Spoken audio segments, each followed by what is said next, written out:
Salut les Terriens, salut les Africains, salut les Béninois. Et salut au peuple du Niger. J'espère que vous allez tous bien.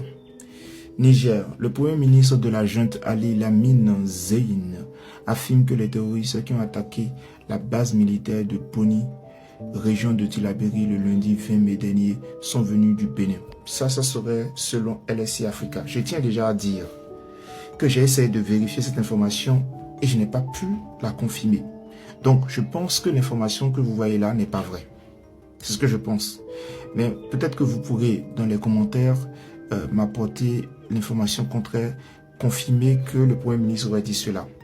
Parce que je pense aussi qu'il y a beaucoup de gens qui souhaitent que la relation entre le Bénin et le Niger soit dégradée.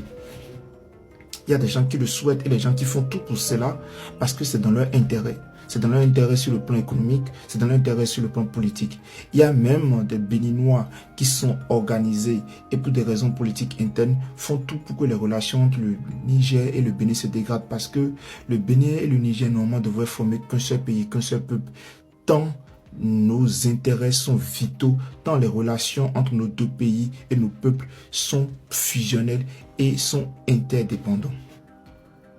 Vous savez, je pense que le coup d'État qu'il y a eu au Niger est très différent du coup d'État des autres pays parce que je pense que la vision des dirigeants, la vision de la junte aujourd'hui qui est au pouvoir n'est pas très différente de celle du président Bazoum qui est parti.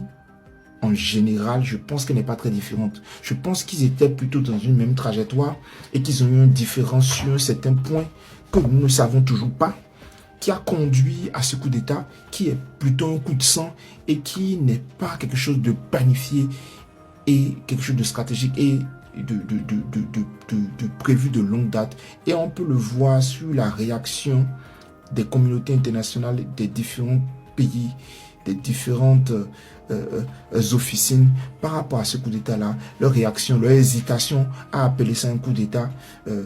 Ils ont parlé de braquage, certains parlent de coup de sang, certains parlent de querelle et de cette hésitation. Nous avons fait le choix, le Bénin, de réagir comme nous avons réagi au vu des relations très importantes que nous avons avec le Niger et de la fraternité qui est entre nos dirigeants, le président Bazoum et le président Patrice Talon, et aussi de la position de la CEDEAO sur laquelle nous avons respecté, que nous avons suivi, mais qui nous a été dommageable puisque personne n'a été là après quand la relation s'est envenimée, a continué de s'envenimer entre le Niger et nous, en tout cas publiquement, entre le Niger et nous, bien après que les frontières aient été ouvertes avec tous les autres pays, sauf avec nous. Quand on regarde le comportement des dirigeants du Niger aujourd'hui, d'accord, on comprend que le problème n'est pas dogmatique. On comprend que le problème n'est pas d'ordre sécuritaire puisque les frontières sont fermées, mais il y a toujours des attaques au Niger, de plus en plus d'attaques au Niger. D'ailleurs, la situation s'est dégradée malheureusement. C'est vraiment très regrettable. Mais aussi que la position du Niger par rapport au Bénin n'est pas liée à des raisons réellement politiques. Et ce n'est même pas lié aux relations du Bénin avec la France. Parce que les mêmes partenariats que le Bénin avec la France, le Nigeria a des partenaires avec la France, le Togo a des relations avec la France. Donc, il faut savoir que c'est peut-être lié aussi à la position stricte, à la position très sévère que le Bénin a eue, ou le choix de respecter scrupuleusement, d'accord, les décisions de la CEDEAO que le Bénin a eues. Mais au-delà de ça, il y a d'autres raisons, parce que les décisions récentes qu'ont pris les dirigeants du Niger nous laissent penser que, mis à part la conservation du pouvoir, ils ont quand même une envie et une vision pour le peuple du Niger, pour le pays. D'accord?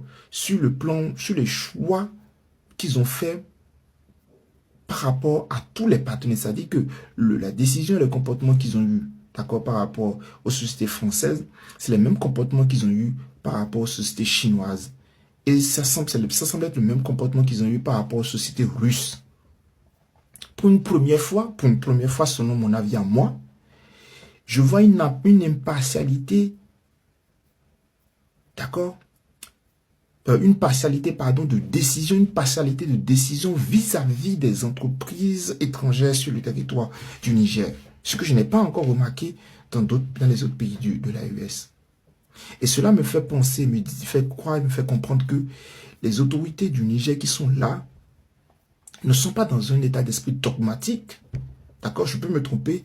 Et réfléchissent quand même à l'intérêt de leur pays, un temps soit peu. Qu'est-ce que je veux dire par là? Si la raison de la brouille entre les deux pays n'est pas sécuritaire, puisque les mêmes Français qui sont au Bénin, ou même les mêmes partenaires français et les autres partenaires américains qui sont au Bénin, se retrouvent déjà justement au Niger, les partenaires américains, et d'autres vont sûrement suivre, d'autres partenaires occidentaux vont suivre, que les Français sont à Lomé et aussi au Nigeria, que les acteurs terroristes ne viennent pas du Bénin, jusqu'à preuve du contraire, viennent du Burkina Faso, viennent du Nigeria et du Tchad, d'accord, historiquement, puisqu'il y a beaucoup Haram au Nigeria, puisqu'il y a le Djinim et tous les Al-Qaïda et tous les autres groupes au Burkina Faso, d'accord, et que les terroristes ne viennent pas du sud de la frontière, et donc de l'est, de l'ouest, pardon, du Niger. Qu'est-ce qui justifie alors cette brouille entre le Bénin et le Niger? Est-ce qu'il a été la violence de la fermeture de la frontière dépendamment? Est-ce qu'il a été les propos du président de la République? Si c'est cela, ce sont des choses qui peuvent être réparées, normalement. Ce sont des choses qui peuvent être réparées, qui peuvent être corrigées. D'accord? Aujourd'hui, la frontière ouverte entre le Niger et le Bénin, le Niger et le Nigeria, le Niger, quand même, malgré après cela, accusé le Nigeria, d'accord, de connivence ou bien de ne pas agir contre les groupes terroristes, d'accord, ou de former aussi, de laisser la formation de terroristes sur le territoire. Mais malgré ça, les relations ont repris avec le Nigeria. Mais qu'est-ce qui justifie aujourd'hui que les relations soient toujours au mal au point? Est-ce la présence de certains officiers ou bien de certains acteurs comme Kémy Séba au Niger qui justifierait un projet d'action de déstabilisation du Bénin, de remplacement des autorités du Bénin par des autorités favorables, des autorités panafricaines, alors que pour moi, le Niger n'est pas dans une politique, dans une vision panafricaniste. Le Niger est dans une vision nationaliste. Et on peut le voir par rapport aux choix qu'ils font, par rapport aux autres pays de l'AES. Il n'y a pas la concertation sur les choix qui sont faits par rapport aux pays de l'AES. Le fait d'être en partenariat avec les États-Unis, le fait de développer et développer des relations avec la Côte d'Ivoire, qui est l'ennemi juré du Burkina Faso et du Mali, montre que le Niger réfléchit d'abord à ses intérêts nationaux. Alors que l'un de ses intérêts nationaux, vitaux, serait une bonne relation avec le Bénin. Qu'est-ce qui justifie cela? Qu'est-ce qui justifie le fait que le Niger et le Bénin soient toujours dans cette situation-là? Malgré que le Burkina Faso accuse aussi le Bénin à longueur de journée au fin. Le Burkina Faso accuse toute la terre entière. Donc, on ne peut plus vraiment prendre ces autorités, l'autorité de Burkina Faso au sérieux. On peut respecter Assimi Goïta et M. Tiani encore un temps soit peu, mais M. Ibrahim Traoré ne peut plus être pris au sérieux. Ça devient pathétique. D'accord? Qu'est-ce qui justifie cela? La frontière avec le Burkina Faso est ouverte. Qu'est-ce qui justifie que la frontière avec le Niger soit fermée? Qu'est-ce qui justifie d'aller jusqu'à ce degré-là? C'est la question que je me pose et que je continue de me poser. Et je pense que si ce n'est pas dogmatique, et si ce n'est même pas sécuritaire, parce qu'en réalité, il n'y a pas vraiment de problème de sécurité entre le Bénin et le Niger, et que ce n'est pas la présence française, ni les bases militaires françaises qui n'existent pas. Il y a quelque chose qui doit pouvoir être fait. Ça dit que ce n'est pas basé sur du réel. Il n'y a pas de base militaire. Et s'il y a des présences de soldats, ces soldats-là sont présents au Togo, sont présents au Nigeria, d'une certaine façon. Donc, qu'est-ce qui justifie cela? S'il y a quelque chose que nous, peuple citoyen, ne savons pas, je pense que cela peut être corrigé par les autorités. Et les autorités doivent pouvoir tout faire pour corriger cela. Je pense qu'il doit avoir un moyen de réparer cela. Ça ne peut plus durer. Ça ne peut plus durer. Il doit avoir un moyen de convaincre les autorités du Niger. D'accord? Il doit avoir un moyen de les convaincre. Il doit avoir un moyen de les convaincre pour faire la paix. pour les peuples, pour l'intérêt de... Donc c'est obligé qu'il y ait un moyen. Et je voudrais profiter de cette vidéo pour inviter les autorités du Bénin à redoubler d'efforts. Nous qui sommes les citoyens et les profanes, nous n'avons pas toutes les informations dans notre main. Et je pense que à leur niveau et au niveau des officines diplomatiques, ils savent ce qui peut être fait pour que les relations s'améliorent entre le Niger et le Bénin. Ils doivent pouvoir trouver. Ils doivent pouvoir offrir mieux au Niger, aux autorités du Niger, à M. Tiani, mieux que les ennemis du Bénin, pour que la paix revienne entre nos deux pays. C'est vrai que nous recherchons toujours, nous souhaitons toujours la libération de M. Bazoum. Nous souhaitons toujours que l'ordre constitutionnel soit rétabli.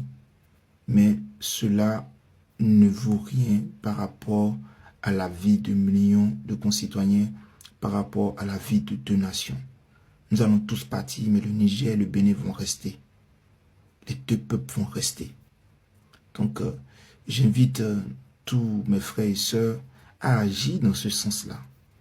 Nous devons dépasser ce que nous vivons. Nous devons dépasser cette querelle-là. Notre ennemi, c'est le terrorisme. Notre ennemi, c'est la pauvreté.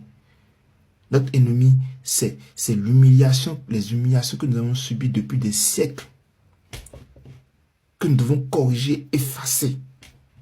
Pas en criant à bas la France comme le font certains, pas en racontant des inepties que nous avons construit des pyramides, ou pas en se dolentant dans une illusion passée, pas en ayant la haine envers des races, ni des couleurs, ni des nations, mais en nous frappant la poitrine et en travaillant. En étant fiers de nous-mêmes et en nous construisant. C'est cela qui va nous permettre de nous grandir. Et nous ne pouvons pas le faire seuls. Nous devons collaborer pour lutter contre le terrorisme. C'est notre priorité numéro 1. Et ensuite, ne plus diviser les peuples, mais les unir et se développer économiquement. Pourquoi se priver de 14 millions de consommateurs? Et pourquoi le Bénin se priverait de, je sais pas, de 20 millions de consommateurs du Niger? Pourquoi? Pourquoi ça doit être dur? Pourquoi on doit passer par le fleuve du Niger pour faire passer les marchandises, les voitures et mettre en danger nos vies? Le pont est fermé, mais les échanges continuent. Pourquoi rendre tout ça illicite? Pourquoi les commerçants doivent payer des bachiches et perdre de l'argent? Pourquoi ça doit traîner? Pourquoi ça doit être difficile? Pourquoi? Alors que cette fermeture des frontières n'empêche pas nos ennemis de circuler d'un côté comme de l'autre de la frontière et faire des attaques. Et au vu de la situation actuelle, je ne pense pas que les dirigeants du Niger soient en danger au niveau de leur pouvoir. En tout cas, s'il y a un danger qui va venir, ça ne viendra pas du Bénin, ni même de la France. Il n'est plus question de faire une intervention militaire. Donc nous pouvons aller de l'avant. Nous devons aller de l'avant. Peuple du Niger, autorité du Niger, nous devons aller de l'avant. Autorité du Bénin, trouvez les voies et moyens, les solutions. Trouvez les voies et moyens, les solutions. Pour que cela ne se reproduise plus. Pour que le Niger ne soit plus en train d'accuser le Bénin. Ce n'est ni bon pour le Bénin, ni bon pour le Niger. Et je pense que nous sommes arrivés à un niveau où les gens ne taillent plus d'importance à la vérité. Même quand ils sont conscients de la vérité, ils diffusent le mensonge. Ça ne les intéresse plus de savoir s'il y a des bases militaires ou pas des bases militaires. Ça ne les intéresse plus de savoir si ce que disent les autorités du Niger est vrai ou pas. Ils ont juste besoin de quelqu'un, ceux qui rejetaient leur haine. Ils ont juste besoin de quelqu'un sur lesquels ils vont taper. Puisque la France ne leur suffit pas, ils ont besoin de trouver des raisons, des justifications. Aujourd'hui, nous n'avons plus besoin de ça. Aujourd'hui, les autorités du Niger n'ont plus besoin de ça pour consolider leur pouvoir. Personne ne viendra ébranler leur pouvoir, à part les terreaux. Nous devons donc nous mettre ensemble pour lutter contre les terreaux. Je pense que accuser la France suffit pour lier, pour trouver un ennemi commun, pour que le peuple du Niger reste, comment on appelle, uni derrière les autorités. Le Bénin n'a pas besoin d'être rajouté à cette assiette. Le Bénin n'a pas besoin d'être rajouté à cette assiette. Merci beaucoup d'avoir prêté attention à mon discours. C'est un message de paix et d'unité que je veux diffuser aujourd'hui et ce soir. Et nous sommes ensemble. Nous sommes ensemble. La lutte continue. Nous vaincrons. Nous vaincrons ce mal car notre cause est juste. Que Dieu vous bénisse. Que Dieu bénisse le Bénin et les Béninois. Que Dieu bénisse le Niger et les Nigériens. Que Dieu bénisse l'Afrique. Bonsoir.